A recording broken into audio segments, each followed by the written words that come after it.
Subscribe करें historic Hindi YouTube channel को और दबाएं इस बेल आइकन को ताकि आपको मिल सके हमारे लेटेस्ट वीडियोस की अपडेट सबसे पहले। 9 खतरनाक काम जो इतिहास में सामान्य थे। दोस्तों, अगर आपको लगता है कि वर्तमान समय में सबसे अनोखे काम हो रहे हैं तो आपको एक बार इतिहास की इन बातों को ज़रूर जानना चाहिए। इस वीडियो में आप देखेंगे कि इतिहास में काफ़ी अजीबोगरीब काम किए जाते थे जो आज गैर कानूनी है। Number 9, cocaine treatment. जी हाँ, आपने सही सुना। कोकेन को एक दवा के रूप में इस्तेमाल किया जाता था। 100 साल पहले कोकेन को इतना खतरनाक और नुकसानदायक नहीं समझा जाता था, बल्कि ये नशीला पदार्थ उस समय के मेडिकल स्टोर्स पर बड़ी ही आसानी से उपलब्ध था। आप इसे डॉक्टर की सलाह के बिना भी ले सकते थे। कोकेन को खांसी और दांत दर्द में लिया जाता था। कोकेन एक दर्द निवारक के रूप में बच्चों को भी दिया जाता था और ये बिल्कुल लीगल था। उस समय बाकी दवाओं की तरह ही कोकेन का भी बढ़ चढ़कर प्रचार किया जाता था।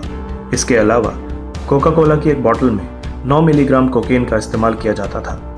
इसमें कुछ मात्रा कैफीन की भी होती थी। 1903 में कोका कोला ने कोकीन को इस ड्रिंक के इंग्रेडिएंट से हटा दिया था। नंबर 8, बच्चों को डाक के जरिए भेजना। ये सुनने में मजाक लगेगा, लेकिन 20वीं शताब्दी की शुरुआत में अमेरिकन्स अपने बच्चों को डाक के द्वारा एक स्थान से दूसरे स्थान पर भेज सकते थे और इसे गैरकानूनी भी नहीं माना जाता था। एक बच्चे को भेजने के लिए उन्हें 15 सेंट अदा करने होते थे और अगर वजन ज़्यादा हो तो ज़्यादा कीमत देनी होती थी। अमेरिकन्स अपने बच्चों को अपने रिश्तेदारों के पास भेज देते थे ताकि वो कुछ पैसा बचा कर रख सकें। तो उनके भेजने का तरीका क्या था? दरअसल बच्चों के पास एक स्टैंप होती थी जो उनके कपड़ों से जुड़ी होती थी। इस स्टैंप में बच्चे से जुड़ी सारी जानकारी होती थी। इसकी सहायता से बच्चा अपने सही पते पर पहुंच जाता था। नंबर 7, बच्चों के पिंजरे। 1930 के दौरान तारों से बने पिंजरे का इस्तेमाल ब्रिटिश फैमिलीज़ में आम बात थी। जब महिलाएं अपने रोज़मर्रा के कामों में व्यस्त होती थीं तो उस दौरान इन खतरनाक पिंजरों में बच्चे ताज़ी हवा ले सकते थे। विश्वास नहीं होता कि उस समय इन पिंजरों को बच्चों के लिए सुरक्षित माना जाता था। सबसे पहले इन पिंजरों का विचार डॉक्टर लूथर एमेट होल्ट की पुस्तक the care and feeding of children से लिया गया था ताकि बच्चों को ताज़ी हवा मिल सके और उनकी ओवरऑल हेल्थ डेवलप हो सके।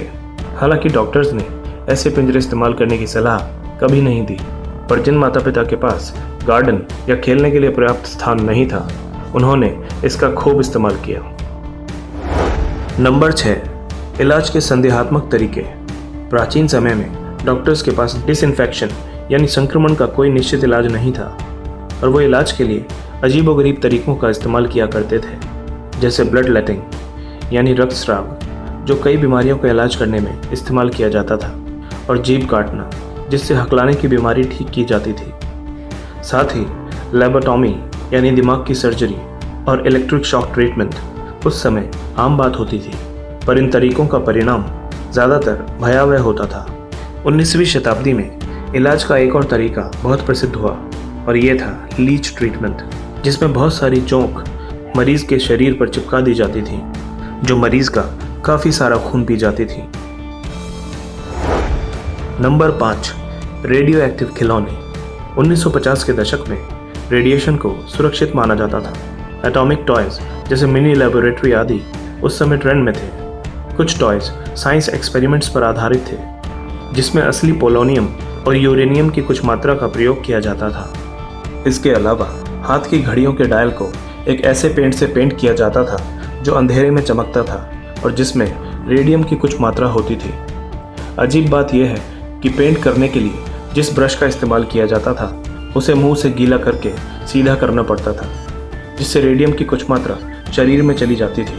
आंकड़ों के मुताबिक 1 साल के भीतर ही वहाँ के कर्मचारियों के शरीर में लगभग 300 ग्राम रेडियो एक्टिव पेंट चला गया। इसका परिणाम ये हुआ कि उन्हें कैंसर और हड्डियों से जुड़ी बीमारी हो गई। इस बीमारी का नाम था रेडियम जॉ, जिससे जल्द ही उनकी मौत हो गई। इसके बावजूद रेडियम मार्केट में एक हेल्थ टॉनिक के रूप में खूब बिका, पर इसके परिणाम बहुत ही बुरे हुए। नंबर 4, ह्यूमन जू। ह्यूमन जू यानी इंसानी चिड़ियाघर एशियन और अफ्रीकन प्रजाति के लोगों को दिखाने के लिए खोले गए थे। इसके अलावा इनका उद्देश्य डार्विन की थ्योरी को सिद्ध करना था, या ये कहें कि गोरे लोग अपने को हर नस्ल से ऊपर मानते थे, इसीलिए इन्हें खोला गया था। ऐसे इंसानी चिड़ियाघर पेरिस, लंदन और बर्लिन में आसानी से मिल जाते थे। उस समय हजारों लोग ऐसे इंसानी चिड़ियाघर देखने के लिए दूर दूर से आते थे, जहाँ पर दुनिया की अलग अलग प्रजातियाँ लोक नृत्य आदि करके उनका मनोरंजन करती थी। ये एक कड़वा सच है कि ऐसे शर्मनाक स्थल काफ़ी सालों तक प्रचलन में थे। नंबर 3, मेंटल हॉस्पिटल, जिसे अम्यूजमेंट पार्क बनाया गया। उस समय मेंटल हॉस्पिटल में मौजूद मरीजों को देखना आम लोगों के लिए एक हैरान करने वाला अनुभव होता था। हालांकि मरीज के रिलेटिव्स उसका पूरा खर्चा हॉस्पिटल को देते थे, पर यह भी हॉस्पिटल्स के मालिक के लिए काफ़ी नहीं था। लोगों की उत्सुकता देखते हुए हॉस्पिटल के मालिकों ने एक बिजनेस शुरू करने का प्लान बनाया, जिससे उन्होंने काफ़ी पैसा भी कमाया। उन्होंने मरीजों को आम लोगों के मनोरंजन की वस्तु की तरह इस्तेमाल किया। मरीजों को देखने के लिए पैसे देने पड़ते थे। उसके बाद लोग बेचारे मरीजों को देख सकते थे और साथ ही उन्हें एक छड़ी से छू भी सकते थे और मन चाहे तो उन्हें चुभा भी सकते थे। Number 2, body parts collection. आज के समय में कोई सनकी व्यक्ति ही इंसानी शरीर के हिस्सों को एक ट्रॉफी की तरह अपने पास रखेगा, पर क्या आप जानते हैं इतिहास में ये एक आम बात थी और इससे किसी को कोई भी आपत्ति नहीं थी। लोगों के घरों में ऐसे रूम्स होते थे जहां वो ह्यूमन बॉडी पार्ट्स रखते थे।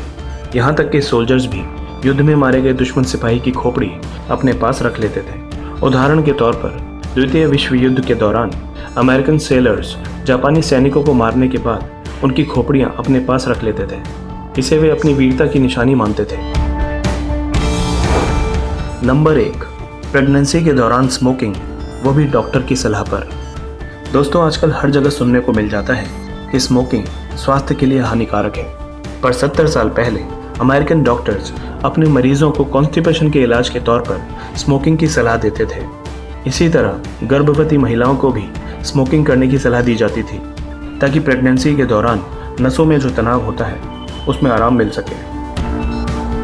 दोस्तों, इनमें से कौन सा फैक्ट आपको सबसे शॉकिंग लगा, कमेंट करके ज़रूर बताएं और इस वीडियो को लाइक, शेयर और हमारे चैनल हिस्टोरिक हिंदी को सब्सक्राइब करना ना भूलें।